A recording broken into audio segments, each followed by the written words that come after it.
Probably didn't hear that over your roaring applause, but that was Elvis Presley, who I am obsessed with, unhealthily, may I add. But I feel like that's because I've got OCD, which is obsessive compulsive disorder. So any little thing that sparks any sort of joy in my brain, I must know everything about it immediately. But I don't have the useful OCD, obsessive cleaning disorder, which basically means I live in a shit pit full of Elvis memorabilia. Thank you very much. My boyfriend's in, and I'm not going to make a joke about our sex life, which I know a lot of people have made sex jokes, mainly because he brought his sister along and we're on the BBC, and the set-up for that joke will last longer than he ever has. Speaking of his sister in Ruby, she's a psychologist, and to me that's basically a clairvoyant. She lets me know which parent I'll stop speaking to in the next 5 years. But my name is Hannah, I'm Jewish, and I've actually just graduated university. It was a drama degree, all right.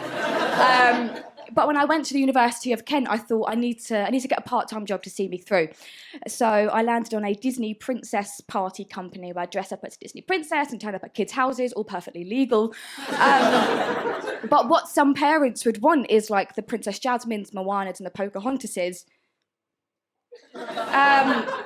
One mother, she was really, really adamant that she wanted Princess Jasmine. So she phoned up my manager and she said, "Why have you cancelled my Princess Jasmine party?" And she said, "Hey, unfortunately, all our cast members are white. Cultural appropriation exists. Stop being a wanker." And she was adamant. And she said, no, my 4-year-old loves Princess Jasmine. And my manager snapped. She was sick of it. And she said, "The only thing I have to someone who is ethnically ambiguous is a Jewish girl who likes to fake tan." And the mother said, "Close enough." Yes, me turning up at your 4-year-old who's ready to feel the Arabian fantasy makes perfect fucking sense. But us Jews, we have a lot of holidays. I don't know if you guys know this. We've got 17. And people that say that, I call them liars. We have one, it's Hanukkah, but we have my favourite, Purim. Anyone heard of Purim? Oh, wow. And are you guys Jewish? Oh, shalom, sister. We'll talk out back. What synagogue do you go to? Oh, very Jewish area, guys, if you didn't know.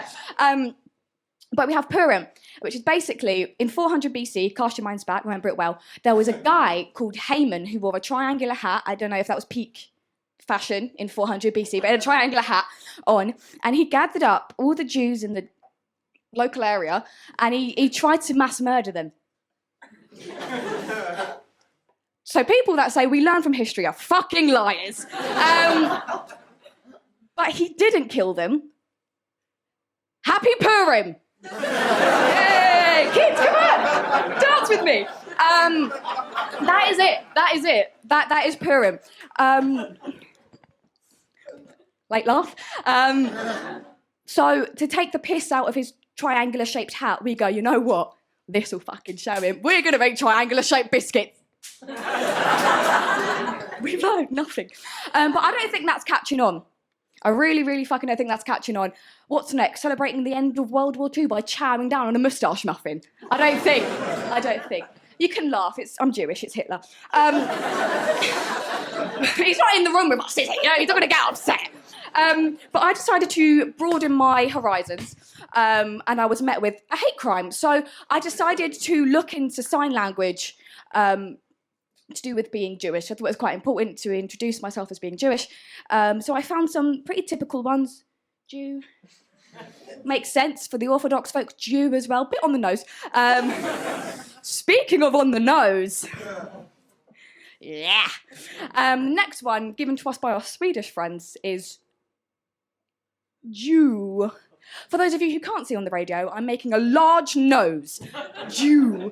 I love that one. The deaf community are fucking bastards. We're coming for them. They can't hear us, but we're definitely coming for them.